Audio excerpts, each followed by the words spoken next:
Places of worship act यानी कि पूजा स्थल अधिनियम की संवैधानिक वैधता को सुप्रीम कोर्ट में चुनौती दी गई है।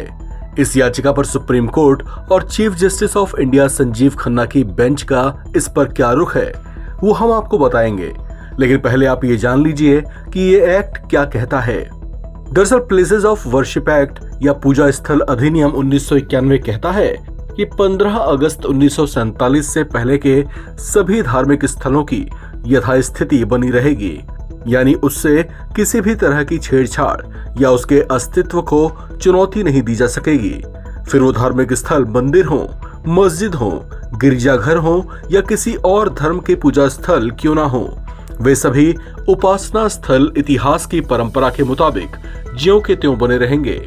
यही बात ये एक्ट सुनिश्चित करता है। अब इसी एक्ट की वैधता को सुप्रीम कोर्ट में चुनौती दी गई है, जिसकी सुनवाई सीजेआई संजीव खन्ना की 3 जजों वाली बेंच करेगी, जिसमें सीजेआई के अलावा जस्टिस संजय कुमार और जस्टिस केवी विश्वनाथ भी शामिल हैं। इस मामले की अगली सुनवाई 12 दिसंबर को शाम 3:30 बजे होगी।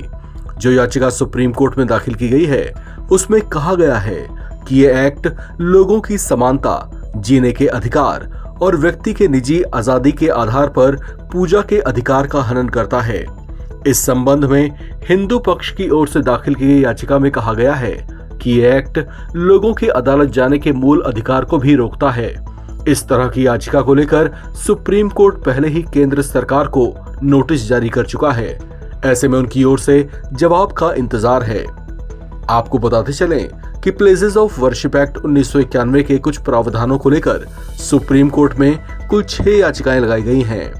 इन याचिकाओं में पूर्व राज्यसभा सांसद सुब्रमण्यम स्वामी, सुप्रीम कोर्ट के वकील अश्विनी उपाध्याय, विश्वभद्र पुजारी पुरोहित महासंघ, पूर्व सांसद चिंतामणि मालवीय, रिटायर्ड सैन्य अधिकारी अनिल कबोत्रा, अधिवक्ता चंद्रशेखर और रुद्र विक्रम सिंह, वाराणसी निवासी स्वामी जितेंद्रानंद सरस्वती, मथुरा निवासी धार्मिक गुरु देवकी नंदन ठाकुर और जमीयत उलेमाए हिंद की याचिकाएं भी शामिल हैं। इस मामले में हिंदू याचिकाकर्ताओं का तर्क है कि ये अधिनियम हिंदुओं, जैनियों, बौद्धों और सिखों के अधिकारों का हनन करता है।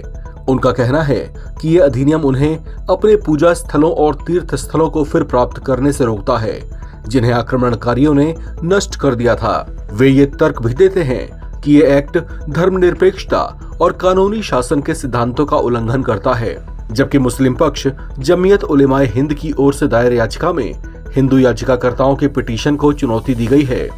जमीयत का कहना है कि एक्ट के खिलाफ याचिकाओं पर सुनवाई करने से पूरे भारत में अनगिनत मस्जिदों के खिलाफ मुकदमों का सिलसिला शुरू हो सकता है। इस खबर में फिलहाल इतना ही। बाकी अपडेट्स के लिए आप बने रहें एनबीटी ऑनलाइन के साथ।